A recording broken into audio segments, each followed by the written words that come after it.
Waalaikumsalam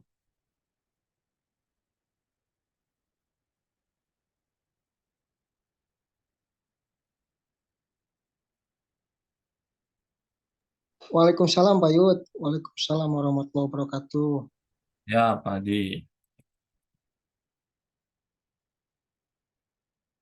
Baik, kita sudah masuk ke pertemuan ke-6 ya, minggu depan, minggu depan itu pertemuan terakhir, pertemuan ke-7 ya, terus nanti kita langsung ujian. Ya, ujiannya nanti saya akan share di Google Classroom ya.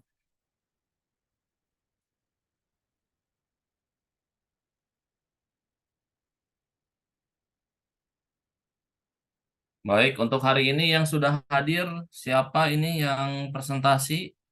Pak Aji ya. Siapa Aji?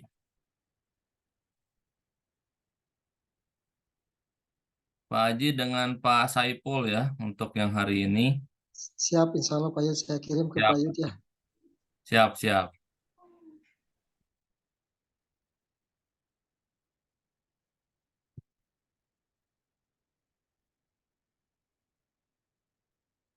Baik, di seminar pariwisata ini seperti yang sudah saya katakan sebelumnya bahwa kita akan fokus di presentasi ya. Jadi mohon nanti Ibu Bapak yang di minggu depan itu kita terakhir, kalaupun misalnya minggu depan ada halangan atau apa, kita upload aja dulu ke Google Classroom ya. Jadi minggu depan sisanya yang semuanya itu di Google Classroom, kemudian nanti kita langsung ke UTS, ke UAS ya. Nanti ada pertanyaannya dari seputar tentang isu-isu yang sudah kita bahas hari ini.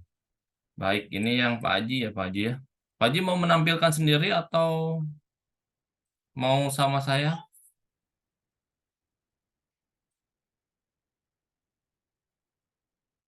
Sama Pak Yuda aja, sepertinya Pak Yud, laptop saya nih kurang support. Oke, siap.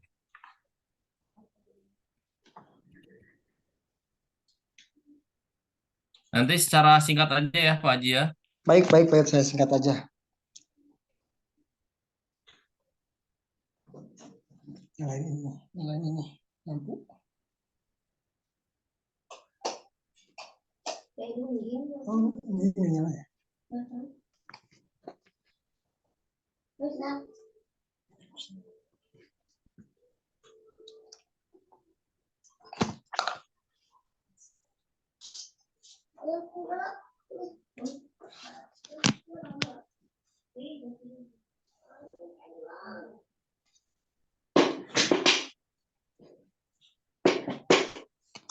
Baik, sudah terlihat Pak Haji? Aman Pak Yud, aman. Oke, silakan Pak Haji. Baik, terima kasih. Selamat malam semuanya, Bapak Ibu. Mungkin saya sedikit meng-highlight di sini. Saya ambil untuk judul tantangan global dalam pariwisata dan perhotelan. Sebenarnya judul ini saya dirancang berdasarkan pemilihan topik yang sudah saya sampaikan sama Pak Yuda, yakni di sini ada isunya tentang global dalam pariwisata dan perhotelan. Jadi di sini ada 3 variabel Pak, tantangan global dan pariwisata juga tantangan global, pariwisata dan perhotelan. Terus namun di ulasan tantangan global ini sebagai fokus fenomena yang mesti dihadapi oleh industri pariwisata dan perhotelan. Jadi di ini beberapa ada pariwisata definisi, lebih ke definisi, dan ini aja ya Pak Yud ya, apa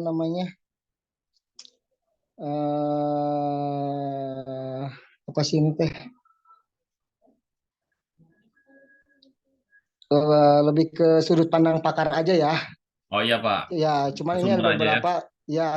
Jadi saya ambil satu sudut pandang dari ini antara zaman dulu sampai dengan zaman sekarang. Saya ambil dari yang di tahun 1910 ada yang di 2009.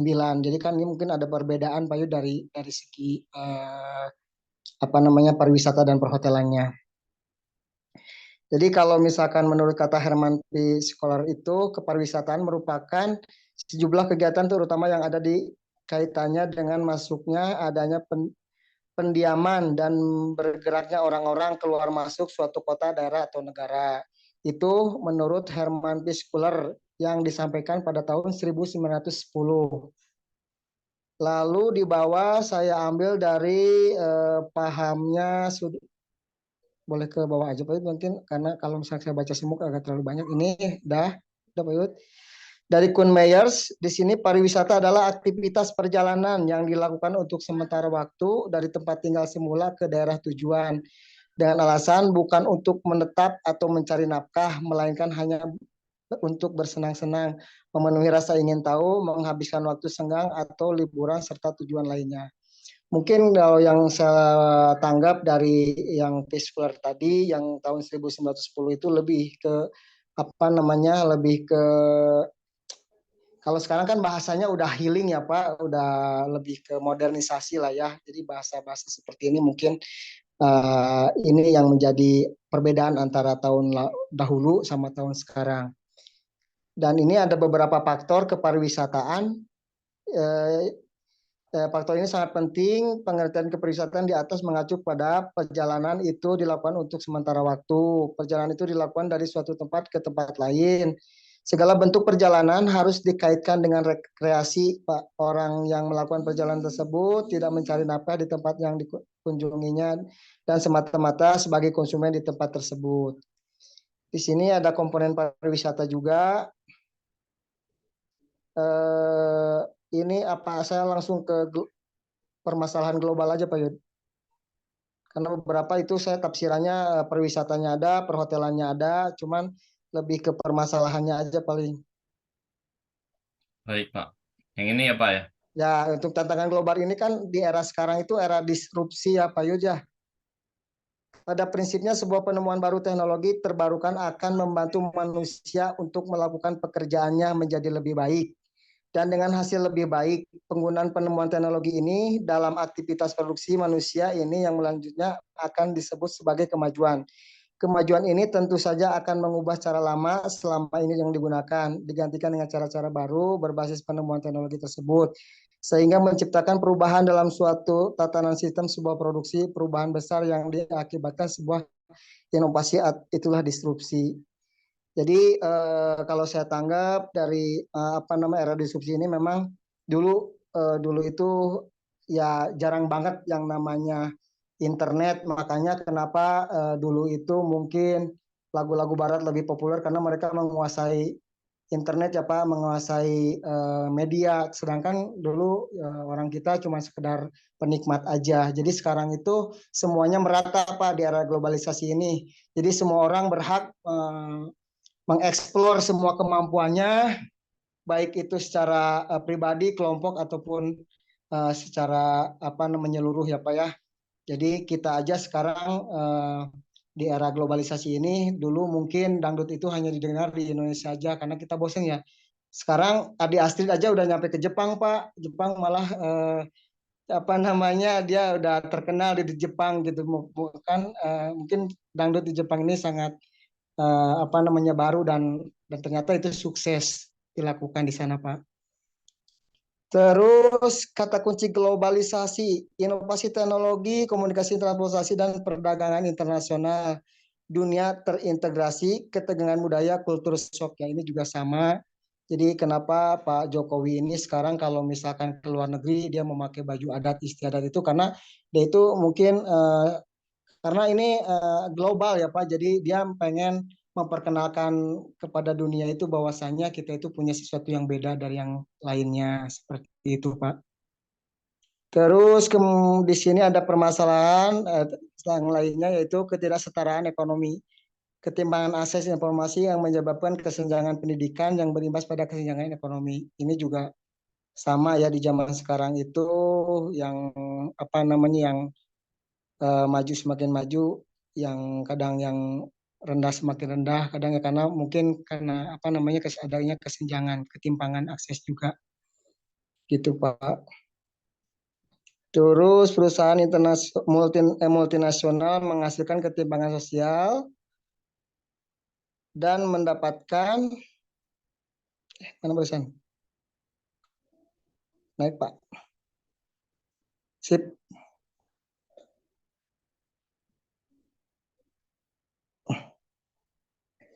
Ya di sini ketimpangan nasib yang menyebabkan kesenjangan pendidikan yang bebas. Boleh naik lagi Pak?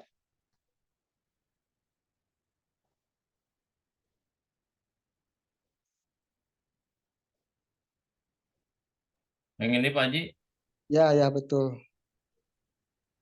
Jadi dengan adanya global ini juga imbasnya adalah hilangnya identitas lokal ya Pak.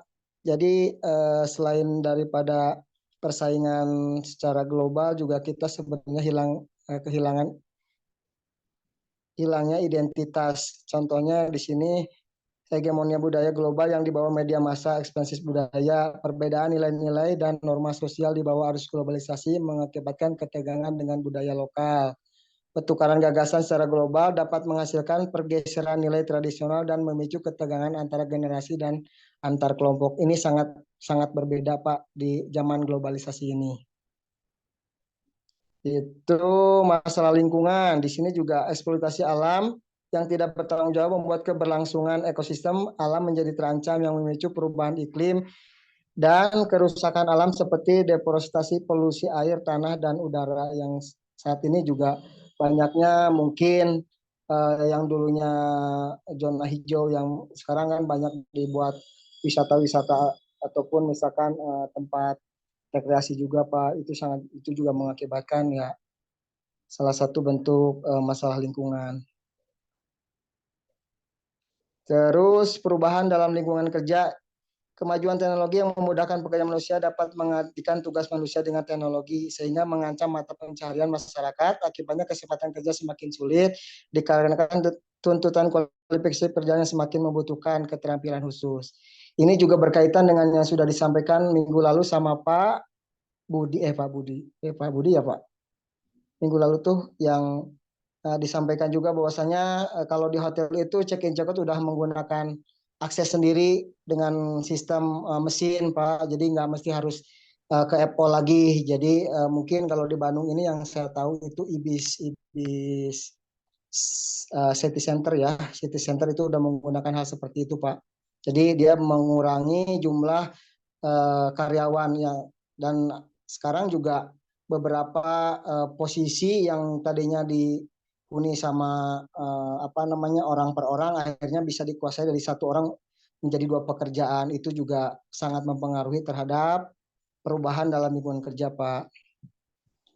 Terus era globalisasi yang membuka dunia pada akses dan mobilitas manusia ke seluruh dunia dapat menciptakan ketegangan di dunia kerja yang dinilai dari kontribusi imigrasi dan pekerja lokal imigran dari negara maju yang memiliki akses informasi dan teknologi lebih maju akan menciptakan ketegangan terkait isu kesetaraan sosial. Ini juga sama di era globalisasi ini banyak banget ya ekspatriat Pak yang memang datang ke kita itu bahkan cuman sekedar jadi FC ataupun misalkan sekedar jadi FC accept dan sebagainya gitu kan Pak. Dan di sini pun ada peluangnya Pak akses ke pasar baru. Jadi keuntungan akses global ke seluruh dunia menciptakan market yang mungkin belum terjangkau sebelumnya dengan perluasan informasi melalui teknologi. Informasi saat ini sebuah produk dapat menjangkau ke seluruh dunia. Contohnya ya UMKM yang sering dipakai Pak Jokowi juga mungkin karena beliau tuh sering memakai sepatu-sepatu buatan UMKM akhirnya bisa mendunia Pak. Contohnya seperti itu. Terus pengembangan produk dan arus pendapatan baru dengan akses ke market baru tentu akan menciptakan arus pendapatan baru dengan catatan jika produk tersebut mampu memenuhi permintaan khusus yang mempengaruhi oleh konteks budaya konsumen. Ini juga sama. Itu Pak. Berbagai pengetahuan, teknologi dan budaya pengalaman memenuhi permintaan yang berbeda, budaya dengan kita tentunya akan menambah hasanah kualitas produk kita, bahkan mampu menciptakan varian unik bagi produk yang mungkin dapat diterima di konsumen lain. Ya sekarang banyak banget Pak apa namanya UMKM-UMKM yang memang bisa bersaing di setara dunia ya Pak. Bahkan apa namanya UMKM-UMKM ini untuk kualitasnya bahkan bisa hampir menyamai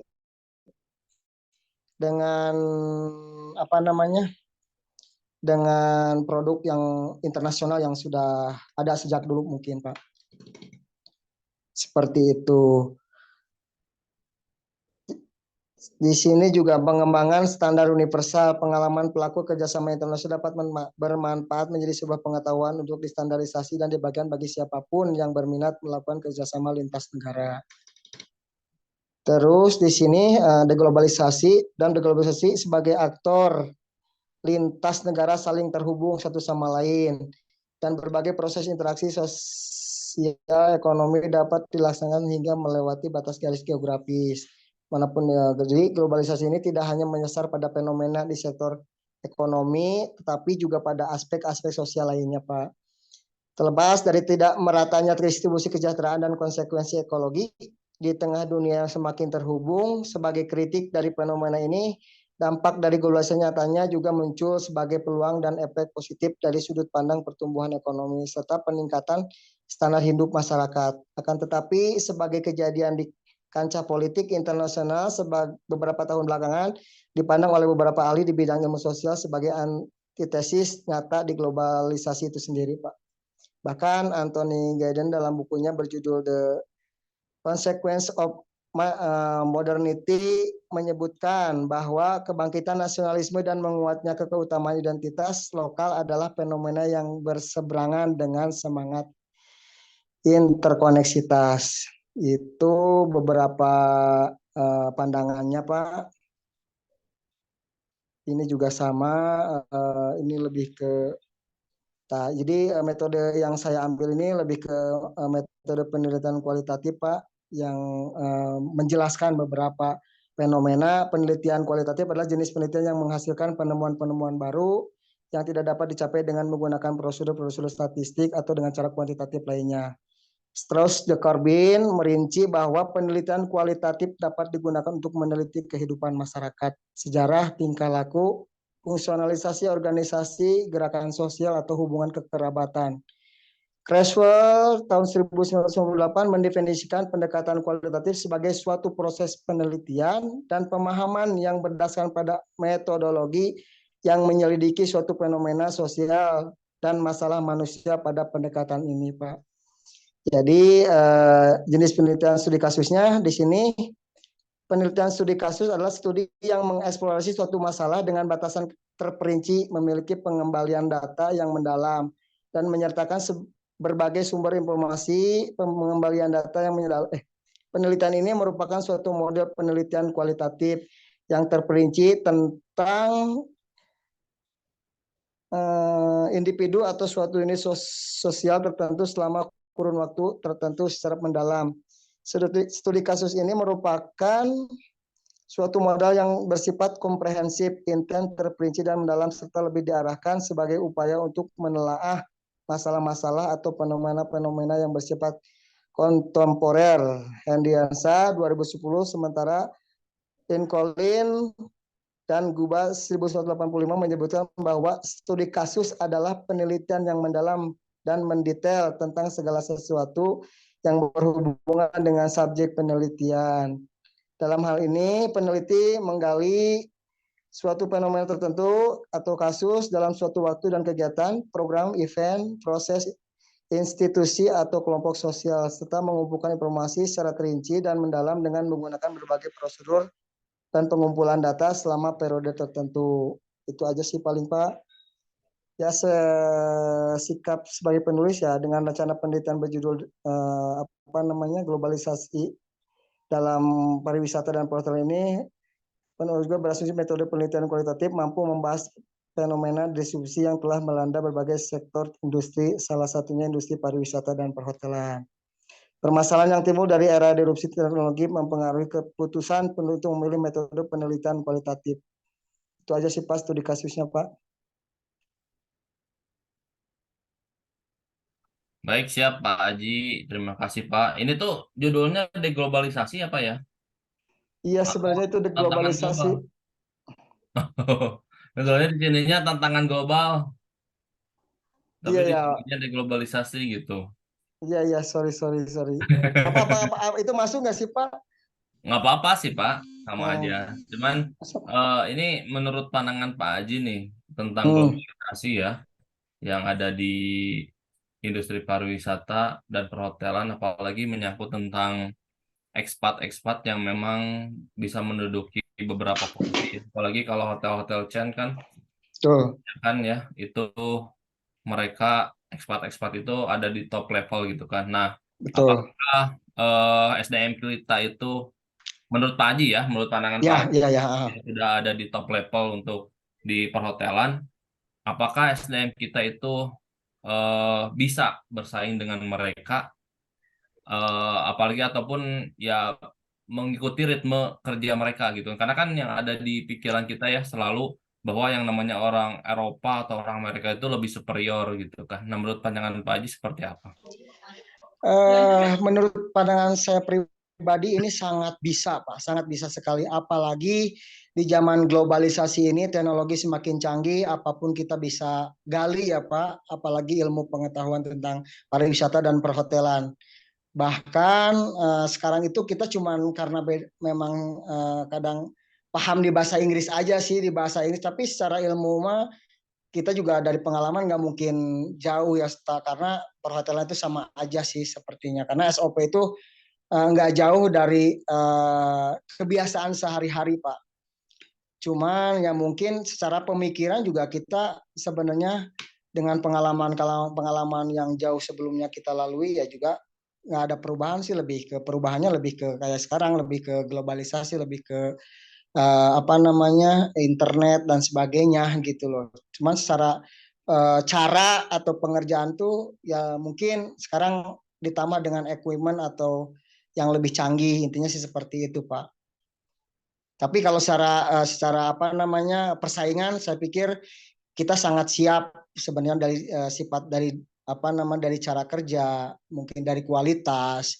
Cuman mungkin dari bahasa memang termasuk saya pribadi juga kalau misalkan meeting kalau di change dulu mungkin di maaf saya bilang Swiss Bell mungkin ya banyak kan ekspatriat-ekspatriat di dalamnya. Ya saya sebagai HOD ya harus bisa gitu mau nggak mau. Cuman pada intinya saya juga menyadari kekurangan saya dalam berkomunikasi ini sangat ya mungkin mesti harus improve Pak. Cuman saya pikir untuk masalah operasional pekerjaan yang based on job desk ya saya pikir kita sih mampu lah. Saya pribadi sih mampu gitu Pak. Baik, Pak Haji. Nah, kalau misalnya jadi nyambung deh ya. Hmm. Kalau misalnya Itu ini apa nih ya? SDM kita nih kan tadi Hmm. berkaitan tentang bahasa ya. Pasti Ya, karena kan yang namanya global, berarti kan kita masuk ke industri global itu otomatis yang namanya apa komunikasi pasti dengan satu bahasa ya. Nah, ini betul. untuk kira-kira menurut Pak Haji nih, kalau misalnya kan nanti mungkin Pak Haji udah sekarang di top level, kemudian misalnya nanti jadi GM, terus kita kerja dengan ya Pak Haji kerja dengan ekspat Hmm. juga gitu kan nanti di apa di misalnya di regional gitu kan. Terus Hmm. banyak anak buah Pak Haji yang tadi kata Pak Haji gitu kan dari segi bahasa Hmm. gitu kan. Bahas baru masuk ternyata bahasanya AIE gitu kan. Nggak Hmm. ngerti gitu kan dalam bahasa Inggris. Nah, apa yang akan Pak Haji lakukan gitu kan untuk bisa men mengapa ya? Jadi jangan sampai si si SDM baru ini nih yang akan mengisi posisi nanti di masa depan itu mereka juga ya puntennya sama dengan Pak Haji Hmm. gitu kan. Ya, Nah, hmm. kira-kira Betul apa menurut betul. Pak Haji? Sebenarnya dengan pengalaman saat ini yang sudah saya alami Pak Yud, bahkan sekarang kan di hotel saya ini FC-nya aja orang India gitu kan. FC-nya orang India ya mau nggak mau kita tiap hari berkomunikasi dengan beliau gitu kan. Entah itu dari seri pengajuan segala macamnya barang ataupun uang dan sebagainya. Ya saya pikir kayak misalkan order taker saya aja yang tadinya takut biasa ya saya bilang dibiasakan apa yang kalian ada di pikiran dan memang itu ini dirancang dulu di sebelum berangkat tuh dipikir dulu apa yang mau disampaikan. Bahasanya tuh apa yang memang kamu perlukan. Jadi jangan sampai nanti sudah ke sana jadi bingung dan sebagainya. Saya bilang ini pembelajaran justru dengan adanya mereka, saya harus lebih confident. Jadi harus lebih percaya diri karena kalau mereka mungkin apa yang kita sampaikan juga paham lah ya maksudnya secara garis besarnya. Tapi tinggal percaya dirinya, kita percaya diri nggak dengan kemampuan kita. Jadi yang saya ngetin ke teman-teman, terutama ke staf saya ketika briefing, jangan pernah ragu dengan kemampuan kita dan jangan pernah berhenti untuk belajar karena apalagi dengan umur-umur mereka yang baru 20, saya bilang kalian tuh masih gampang, beda dengan umuran kita banyak diganggu dengan hal-hal lain gitu kan. Kalau mereka kan masih bujangan, masih ini, masih banyak peluang untuk bisa bangkit, bisa improve dengan apalagi cuman bahasa, istilahnya seperti itu. Makanya mereka itu tiap hari kita coba untuk 5 minute briefing English speaking Pak. Jadi ya saya pikir yang minimal dasar-dasarnya dulu lah, dasar-dasarnya dulu yang memang biasa kita gunakan dalam berkomunikasi. Itu sih Pak. Oke, siap Pak Haji. Terima kasih Pak Haji. Sama-sama Pak Yu, terima kasih. Baik, Mohon maaf atas kekurangannya. siap. Baik, dilanjut lagi ya untuk presenter selanjutnya. Itu ada Pak Saiful ya. Assalamualaikum Pak Saiful.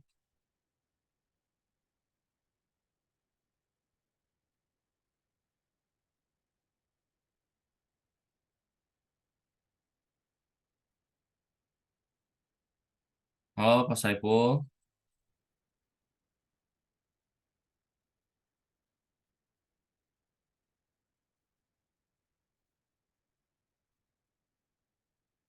Pak Saiful tuh tadi,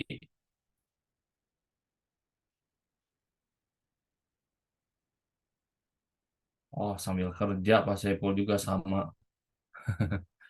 Oke, karena hari ini kebanyakan lagi kerja ya Bapak Ibu. Ini bentar. Untuk hari ini tuh kan ada Pak Ajis nggak ada, Pak Saiful masih kerja, Bu Cici juga nggak ada, Pak Budi tadi di jalan, kemudian Pak Sutarjono juga ini kebetulan nggak hadir juga. Baik, eh ada lagi kira-kira yang mau presentasi Bu Is, barangkali sudah siap Bu? Selamat malam, Pak. Malam. Tugas saya selesai, tapi kebetulan lagi di luar, Pak. Oh gitu ya udah nggak apa-apa. Bapak punten. Ya, Iya. nggak apa-apa, baik. Oke, baik. Kalau gitu, karena nggak ada lagi yang presentasi, untuk minggu depan, gini aja sisanya Ibu Bapak yang memang belum presentasi ya.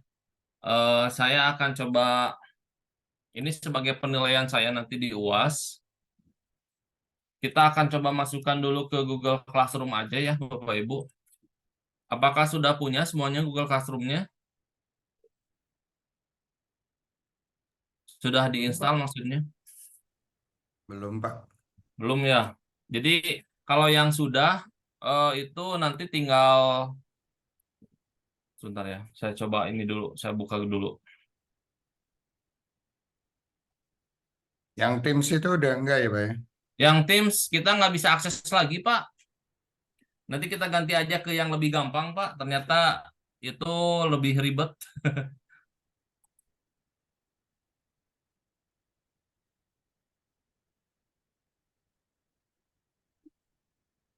Kita coba di Classroom dulu ya, Pak. Ibu, Baik, Pak. Pak, saya download dulu ya karena belum punya. boleh silakan.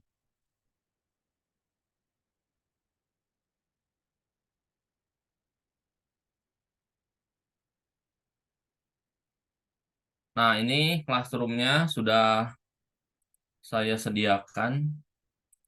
Jadi nanti sistemnya gini aja, yang Bapak Ibu yang sudah presentasi itu nggak usah upload lagi. Nanti saya akan setelah kelas ini saya akan buat assignment-nya untuk yang belum upload yang belum presentasi. Jadi nanti yang belum presentasi nanti dibaca aja ya syarat-syaratnya harus apa. Nanti kalau untuk yang sudah presentasi nanti tinggal di komen saja untuk teman-temannya yang presentasi di Google Classroom ini. Nah, nanti untuk yang UAS-nya saya akan share juga di sini. Jadi eh, minggu depan kita selesaikan ya. Jadi sudah selesai minggu depan itu full fokus di Google Classroom UAS dengan pertemuan terakhirnya. Pertemuan terakhir berarti yang belum presentasi nanti dimasukin aja ke sini. Itu untuk kode kelasnya. Untuk Google Classroom bisa di-download juga di App Store ya Bapak Ibu.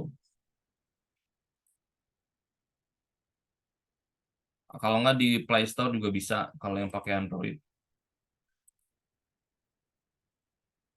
Nah, ini Pak Irwan sudah masuk ya.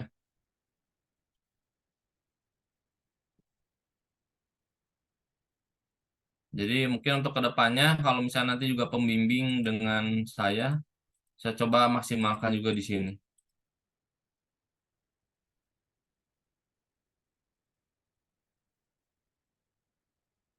Untuk minggu depan yang belum nanti saya share di grup ya. Silakan nanti untuk upload aja di sana. Untuk tugasnya nanti eh, saya akan share harus ngapain aja dengan presentasinya karena kita harus sama ya. Yang lain sudah presentasi juga, berarti Bapak Ibu juga nanti harus presentasi juga. Nanti kalau sama yang sudah presentasi silakan nanti di komen saja untuk sebagai pertanyaan. Jadi nanti kita interaksinya di sini saja ya Bapak Ibu. Untuk yang UAS juga nanti kita interaksinya juga di sini.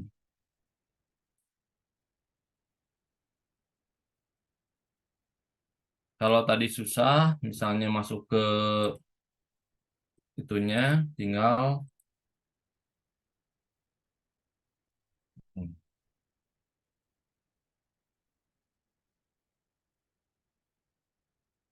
silakan itu Ibu untuk kode kelasnya.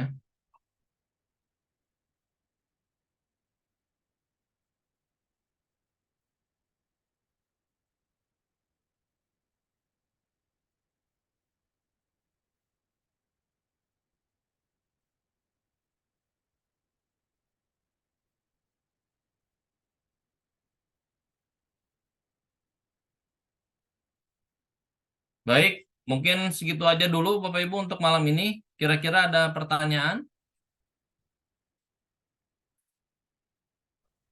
Pak Yuda, maaf baru sampai nih Pak Budi Pak. Oh, siap. Mau presentasi Pak Budi atau mau nanti dilanjut di classroom Pak? Presentasi aja kali Pak. Oh, siap. Takutnya nanti waktunya nih lagi. Ya, Siap, siap, siap Pak. Mangga.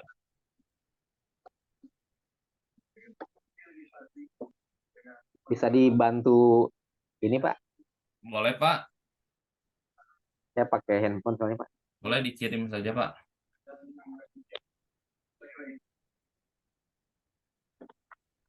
Oh ya, sudah dikirim. Maaf, Pak Budi tadi sudah dikirim ya. Ya, ya Pak.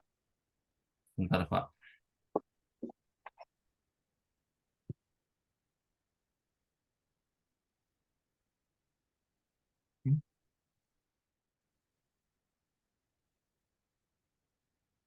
Sudah kelihatan Pak Budi? Ya Pak. Baik, silakan Pak Budi. Baik, makasih Pak Yuda, Bapak Ibu, teman-teman semuanya. Dalam kesempatan ini saya mengambil tema digitalisasi pada industri pariwisata dengan judul digitalisasi pada pelayanan pengunjung di PT Taman Impian Jaya Ancol.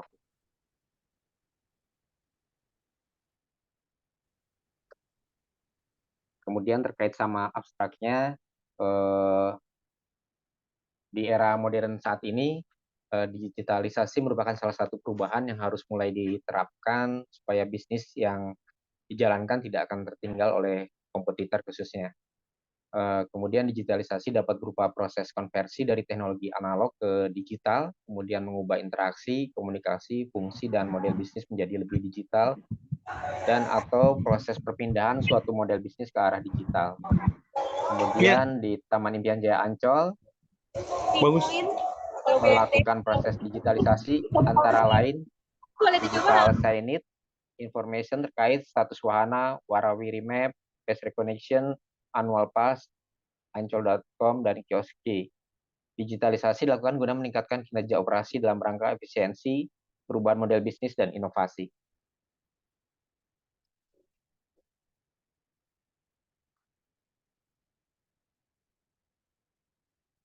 Kemudian terkait dengan latar belakang, di era digitalisasi ini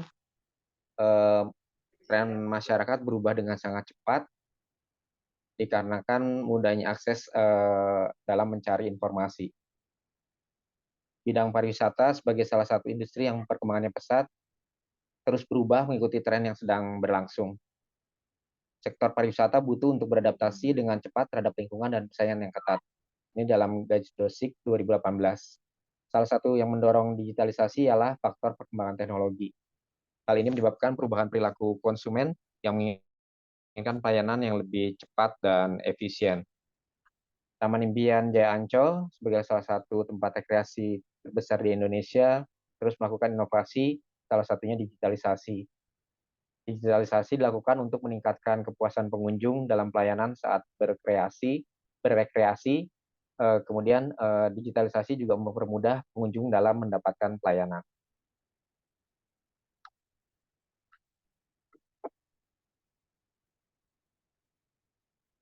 Kemudian terkait rumusan masalah dari makalah ini, yang pertama apa yang dimaksud dengan digitalisasi, yang kedua bagaimana digitalisasi pada pelayanan pengunjung di Ancol.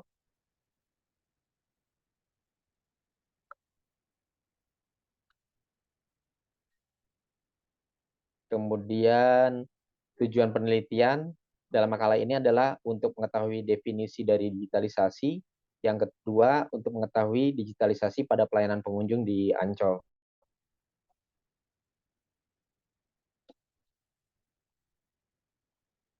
Ruang lingkup penelitian dalam makalah ini, objek penelitian di PT Taman Impian Jaya Ancol. Penelitian ini hanya pada variabel-variabel yang berkaitan dengan digitalisasi pada pelayanan pengunjung.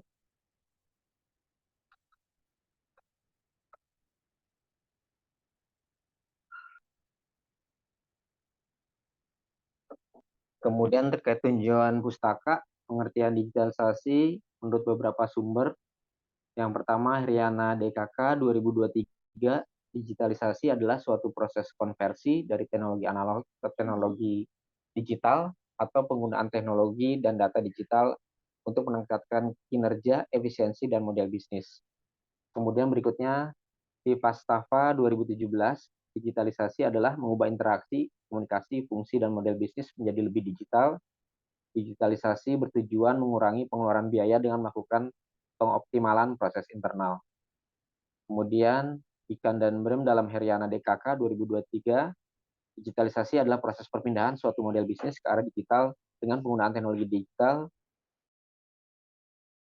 Tujuan dari digitalisasi adalah baru bagi pelaku bisnis. Sehingga dapat disimpulkan bahwa digitalisasi dapat dimaknai dengan berbagai konteks, namun pada umumnya diketahui dalam konteks bisnis yang beralih menjadi teknologi digital.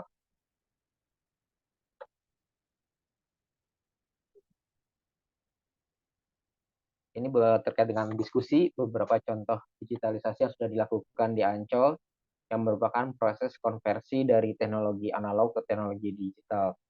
Yang pertama terkait dengan digital signage, di mana sebelumnya di kawasan Ancol ini terkait sama signage itu menggunakan secara tulisan analog yang tidak bisa berubah-ubah, dan saat ini sudah dilakukan secara digital, sehingga untuk kontennya bisa di-remote secara sistem, dan konten bisa mengikuti dengan kebutuhan yang ada.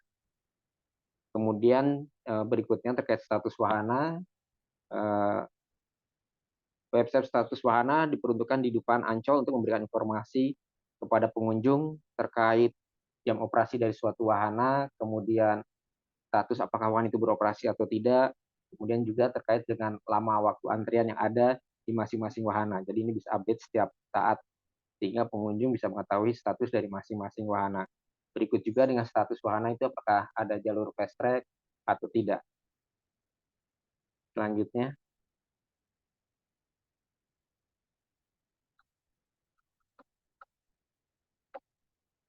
kemudian contoh dari digitalisasi di Ancol yang mengubah interaksi, komunikasi, fungsi, dan model bisnis.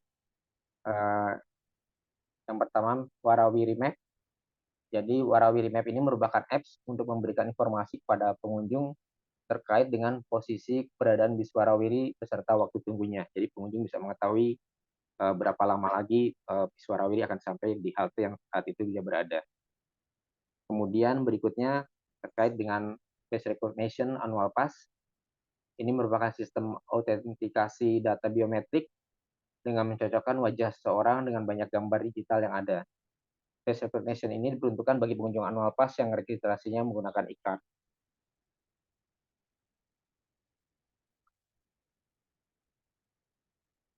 Jadi kalau di FR ini sebelumnya kita menggunakan foto di kartu, jadi kalau sekarang sudah menggunakan FR, jadi lebih mempercepat juga pelayanan yang ada. Kemudian di contoh digitalisasi di Ancol yang merupakan perpindahan suatu model bisnis ke arah digital. Yang pertama terkait ancol.com. Website ini dibuat ketika pandemi COVID-19 berlangsung untuk menjawab kebutuhan akan pembelian tiket secara online. Selain pembelian tiket, ancol.com berisi seputar informasi event, corporate, hingga kebutuhan untuk reservasi kedatangan. Kemudian yang berikutnya adalah Kiosk, merupakan media pembelian tiket secara digital. Pengunjung akan mengisi data diri, jumlah tiket, hingga pembayaran secara mandiri. Ketika transaksi berhasil, maka Kiosk akan mengeluarkan tiket secara otomatis.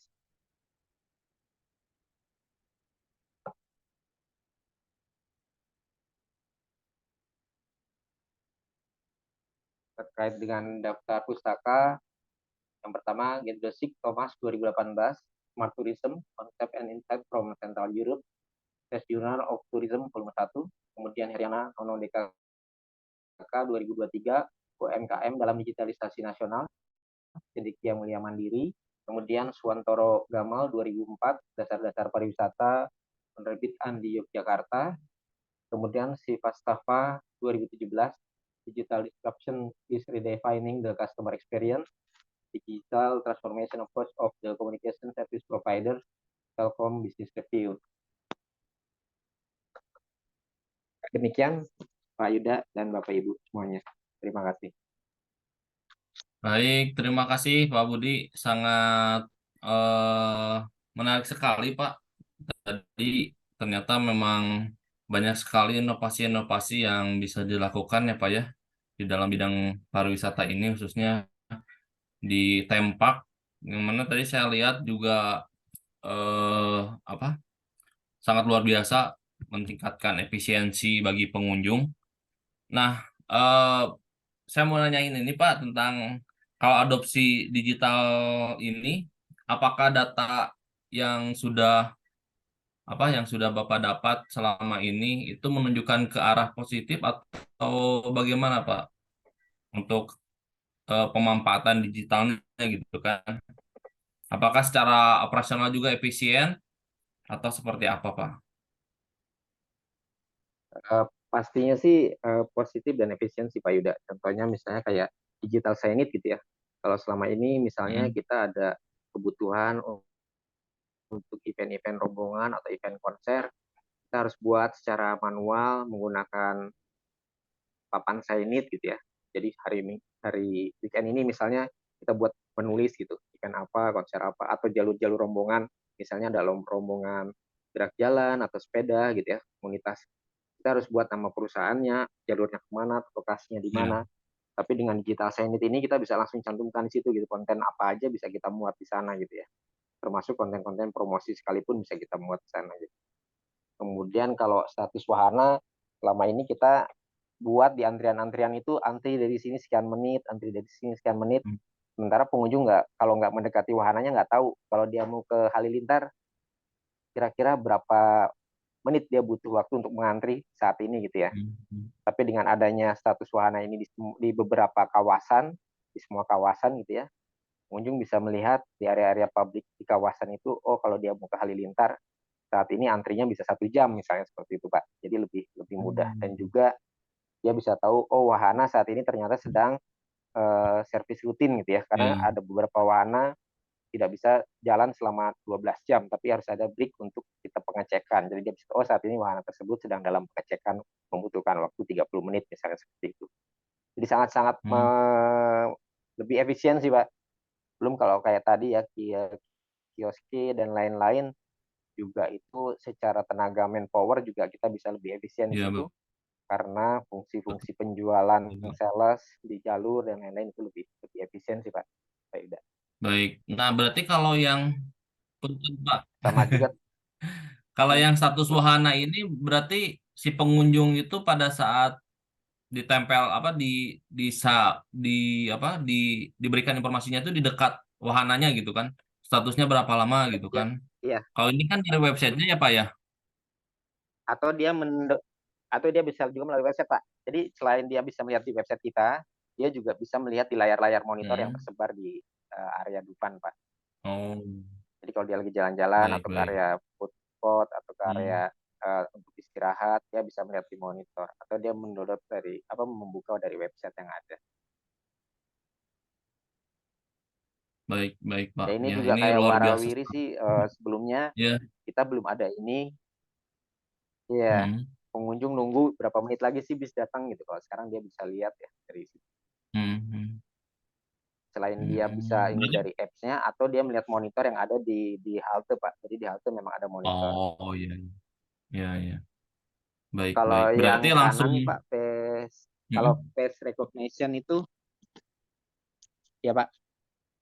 Ya Pak, Kalau yang gimana Pak? FR ini Pak, jadi kalau dulu kita lihat dari kartunya pengunjung yang anual. Kalau dulu di FR ini Pak, jadi pengunjung itu kita cocokkan oleh petugas apakah wajahnya sesuai atau tidak dengan foto yang ada di kartu gitu ya Pak ya. Baru kita Hmm. buka turnstile-nya untuk pengunjung itu bisa masuk apabila mereka menggunakan kartu anual. Kalau sekarang di setiap jalur udah ada FR-nya Pak, jadi pengunjung bisa terdetek dari wajahnya dan turnstile-nya otomatis terbuka untuk dia bisa lewat gitu. Jadi nggak butuh petugas dan nggak butuh waktu untuk mengidentifikasi apakah wajahnya sesuai atau tidak gitu dari kartunya. Tapi cukup dengan satu alat udah bisa langsung semuanya otomatis gitu. Oh iya iya. Efisiensi waktu dan secara jumlah petugas juga kita nggak banyak jadi. Gitu. Iya, betul, betul. Betul sekali Pak. Karena kan kalau yang namanya teknologi ini kan kita investasinya sekali, tapi ada maintenance dan jangka panjang ya Pak ya. Dan pasti ya nggak sedikit gitu kan investasi yang Ya betul dibutuhkan Pak. untuk hal ini. Dan itu pun untuk menjadikan kedepannya lebih efisien gitu kan. Karena dengan teknologi ini ya, kalau misalnya kita sebagai seorang bisnismen kan sebisa mungkin menekan manning ya Pak ya. Menekan cost untuk manning ya. Betul. Betul, betul. Iya Pak Berat, Yuda. Ya kalau sekarang sih hmm? teknologi itu semakin lama semakin murah Oh iya, selama kita juga maintenance-nya juga betul Pak. Tapi kalau tenaga kan semakin lama semakin naik terus ya tiap tahunnya. iya. Kita Nah itu kejar-kejaran betul. juga dengan Iya, iya iya betul. Pak. Jadi kalau kalau di grafik gitu kan, kalau yang manning gitu kan, kalau yang orang tuh naik ke atas gitu kan, kalau teknologi makin sini makin banyak ya makin murah gitu kan, gitu. Iya betul. Iya, iya betul. Luar biasa ini. Terima kasih banyak Pak Budi. Ini eh apa? Kita bisa tahu gitu kan bagaimana di Ancol gitu kan di daerah eh Taman Impian Jaya Ancol ini. Saya juga udah lama nggak ke sana Pak. Siapa? Maka Pak diantar. Kita ngopi Pak. Siap, siap, siap. Baik, Bapak Ibu, barangkali ada yang mau ditanyakan sama Pak Budi.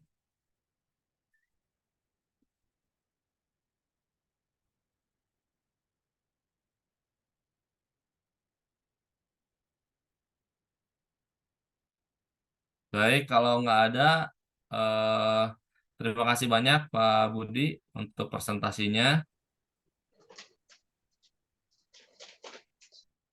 Sama-sama Pak. Baik, ini sangat Terima menarik kasih. sekali ya Bapak Ibu. Terima kasih Pak Budi. Untuk kedepannya mungkin eh, hal-hal yang seperti ini bisa dijadikan sebagai salah satu bahan penelitian Bapak Ibu ya. Karena kalau misalnya saya lihat ya di Google Scholar itu jurnal-jurnal penelitian yang memang mengarah ke digital dan bagaimana perilaku SDM terhadap digital ini masih sedikit gitu kan. Jadi ini adalah merupakan hal-hal yang baru dan tantangan yang baru. Jadi yang namanya penelitian itu tidak harus melulu di bidang marketing gitu kan. Misalnya pengaruh okupansi terhadap tingkat hunian, pengaruh okupansi terhadap pelayanan gitu kan misalnya. Nggak selalu seperti itu ya.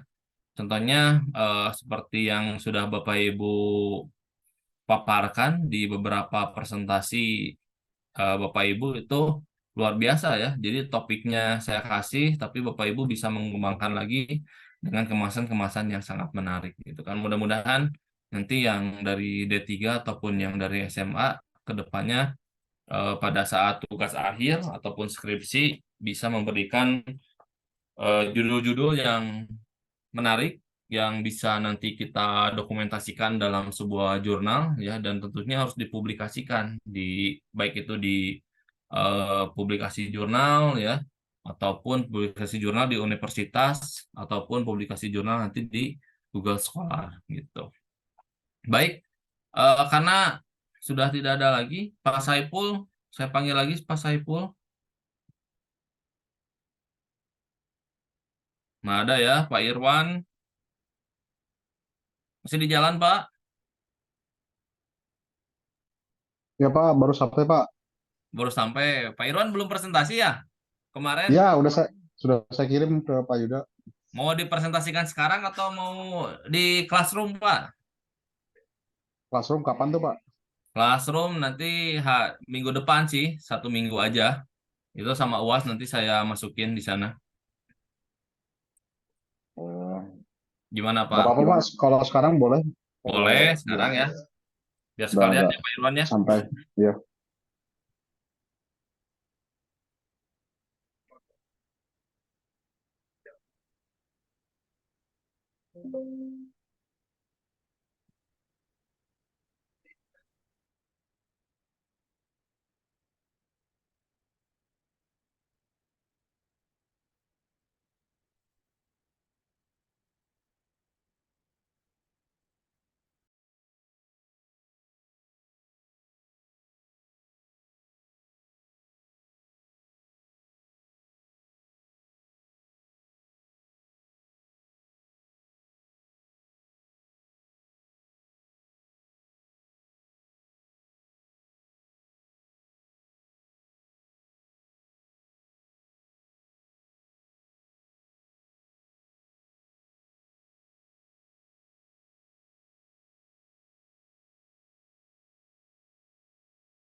Baik, Sudah kelihatan ya, Pak ya?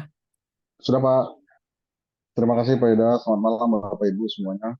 Presentasi saya di makalah seminar pariwisata ini dengan tema itu Pak Yuda.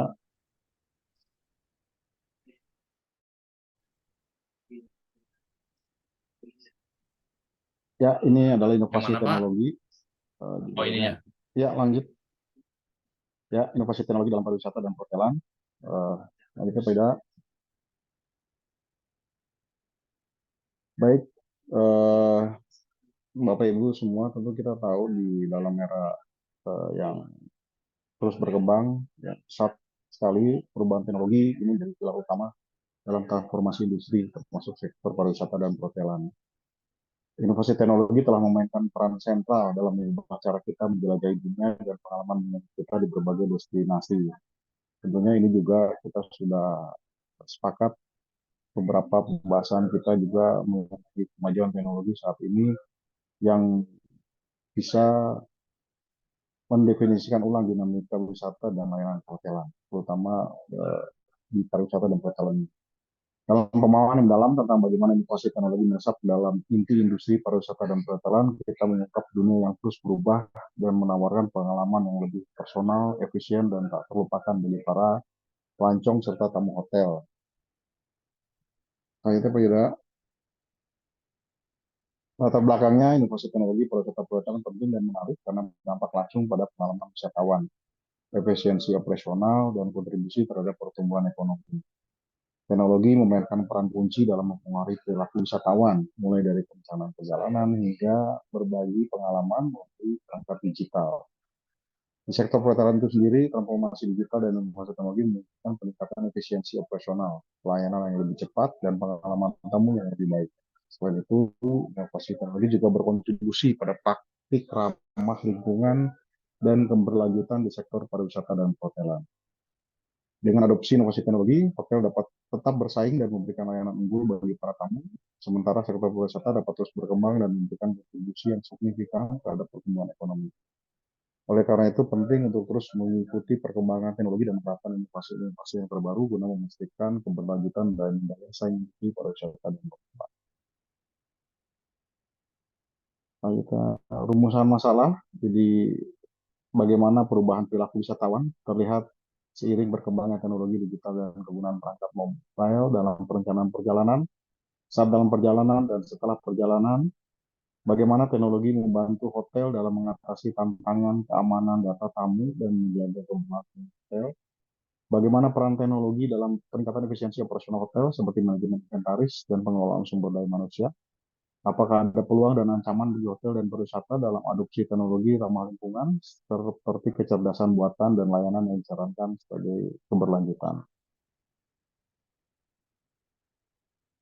Ini tujuan penelitiannya, kita tahu bahwa dampak pandemi COVID-19 sama-sama bagaimana industri pariwisata dan perhotelan menghadapi pandemi ini dengan benar melalui adopsi inovasi teknologi untuk menjaga keberlangsungan dan memenuhi kebutuhan tamu. Penggunaan teknologi dalam industri perhotelan memahami tren penggunaan teknologi terbaru dalam industri perhotelan seperti Internet of Things, IoT, Big Data, dan inovasi teknologi lainnya, serta bagaimana teknologi ini mempengaruhi efisiensi operasional dan pengalaman tamu. Pemanfaatan teknologi informasi dan komunikasi dalam keberlanjutan pariwisata mengetahui bagaimana teknologi informasi dan komunikasi dapat dimanfaatkan untuk meningkatkan keberlanjutan pariwisata, termasuk dalam pengelolaan destinasi, layanan wisata, dan memenuhi kebutuhan wisatawan secara berkelanjutan. Peran teknologi dalam transformasi industri pariwisata, memahami peran teknologi dalam transformasi industri pariwisata, termasuk bagaimana teknologi mempengaruhi perilaku wisatawan, pemasaran, dan pengalaman wisata.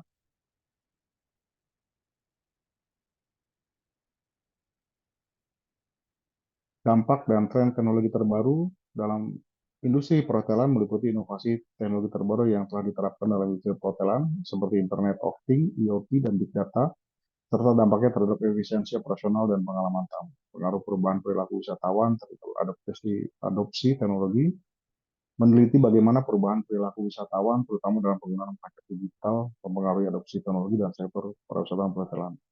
Pemanfaatan teknologi informasi dan komunikasi dalam keberlanjutan pariwisata, fokus pada bagaimana teknologi informasi dan komunikasi dapat dimanfaatkan untuk meningkatkan keberlanjutan pariwisata, termasuk dalam pengelolaan destinasi, layanan wisata, dan mewujudkan wisatawan secara berkelanjutan.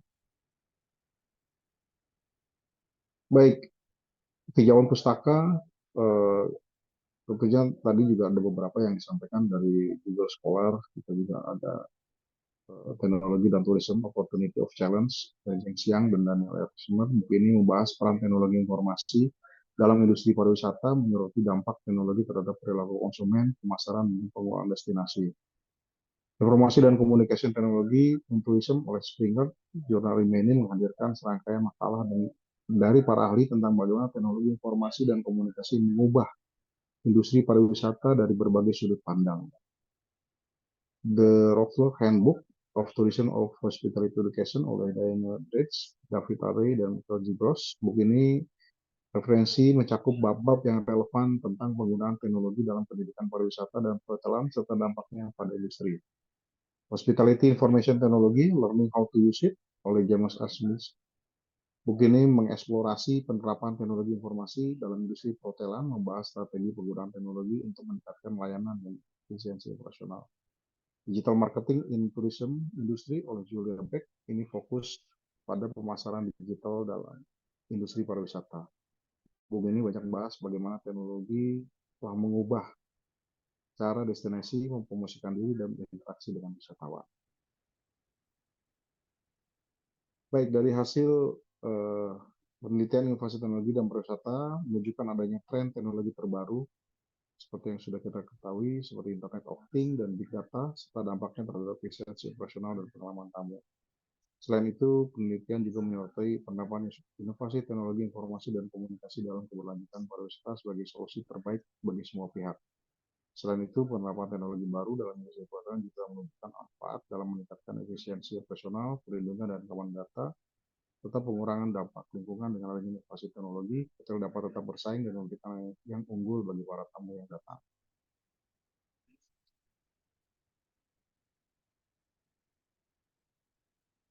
Ini daftar pustakanya, beberapa kami ambil juga, dan saya juga memberikan ada satu cuplikan yang dibuat 3 atau 4 tahun yang lalu ya Pak Yuda ya, video itu bagaimana sebuah hotel di Cina dengan menerapkan semuanya teknologi inovasi, Hotel Alibaba. Nah, itu salah satu contoh bagaimana peran yang sangat terbantukan sekali dari sisi efisiensi di operasional, juga teknologi yang terbantukan oleh menginventarisir dengan penggunaan IoT dan juga Big Data.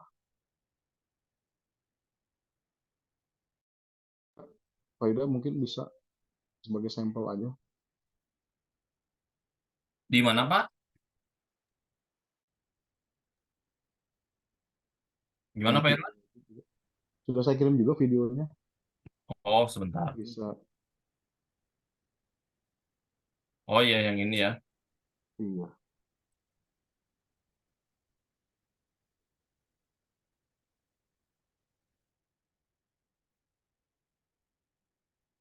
Thank you.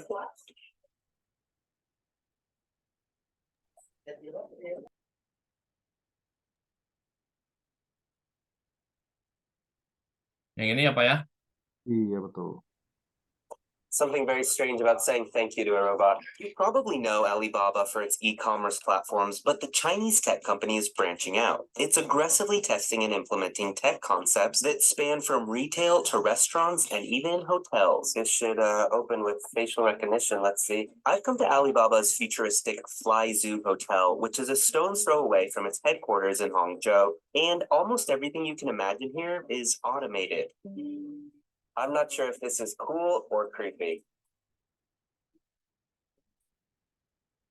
So the first thing I see is no counter, no couches, and this is it. This is the hotel lobby. You don't have a traditional check-in counter. You don't have a concierge checking in. Okay.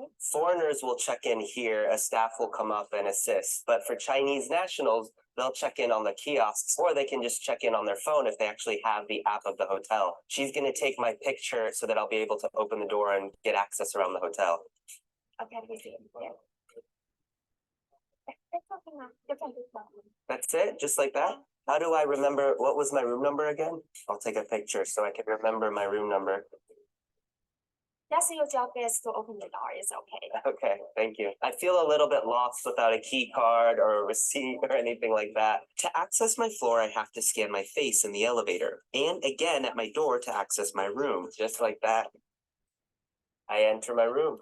The 290-room so-called Smart Hotel welcomed its first guests at the end of 2018. And while you won't see as many faces at reception as a traditional hotel, there is still some staff around, like housekeeping, which Alibaba says still have to use a traditional key card to clean your room. For the young generation, they love it. And for the generation like us, they will feel a little bit nervous initially. Andy Wang is the CEO of Alibaba Future Hotel, which oversees FlyZoo. With our assistance from our service ambassador in hotel lobbies, you will feel more comfortable, right? Because everybody knows how to use Alipay.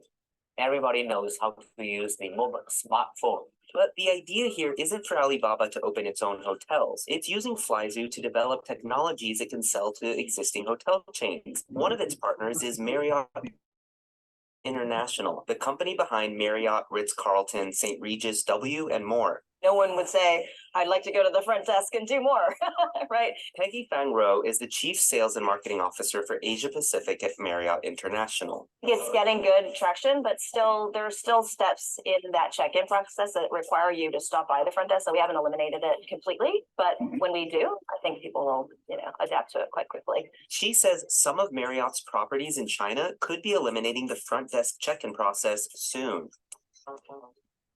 Each hotel room has one of these, and it's sort of like Alibaba's answer to Amazon Alexa or Google Home. You can order water, you can order slippers, you can even order room service. It can also open the curtains for you, it can turn on the TV, it can even dim the lights.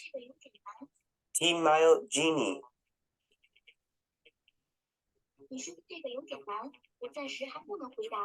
What did she say? Apparently she said, I don't understand what you're saying. Can you say it again? Many of those deliveries are made by these robot butlers, except for things like soups and ironing boards. This robot can call an elevator itself. It doesn't need to actually hit any buttons.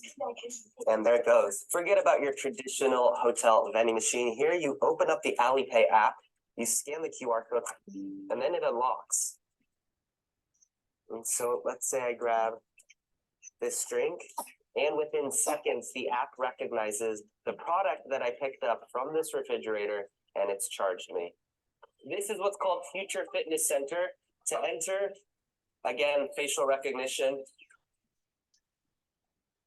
This one's a lot more relaxing.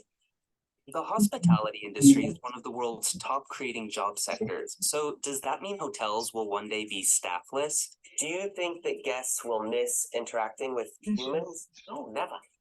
Never. Hotel associates will always be one of the most important parts of hotel business. Technology only helps us to improve our efficiency. Wang claims that all the facial recognition data is only kept through the duration of a guest's stay. It disappears once a guest checks out. Peggy says facial recognition is already being tested in one of its Marriott properties nearby and could be rolled out to more properties once they get the okay from the government. Around the world, consumer engagement with facial recognition, it can be really different. I think the Chinese market is more ready to consume that kind of functionality than other places around the world. Even the hotel's restaurant is being used as a testbed for technology too. Every table has its own QR code, so using the Alipay app, I simply open the app, and then it immediately shows me the restaurant along with the menu, and from there, I'm ready to start ordering pork, chicken, fried rice, and just like that, I've ordered dinner.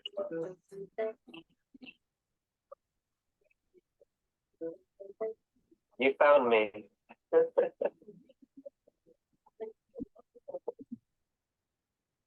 Thank you. Ah, there's more. So there's multiple layers.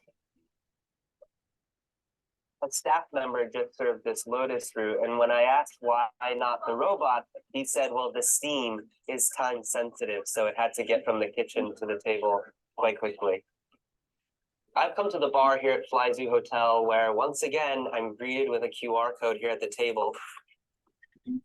And perhaps unsurprisingly behind me, I see my drink is being made by, you guessed it, a robot. Hey guys, it's Upton. Thanks for watching. Do you think facial recognition will be in the hotel of the future? Let us. Ya, some point ada beberapa yang positif dan negatif juga dari kemajuan teknologi. Tadi kita lihat agak sedikit scary, tapi ada beberapa juga yang sudah diimplementasikan seperti QR code di beberapa restoran, di beberapa hotel sudah pakai itu untuk ordering, Pak Yuda. Tapi ada Yap. beberapa juga yang mungkin less staff itu yang kemungkinan sudah hilang dengan pergantian teknologi.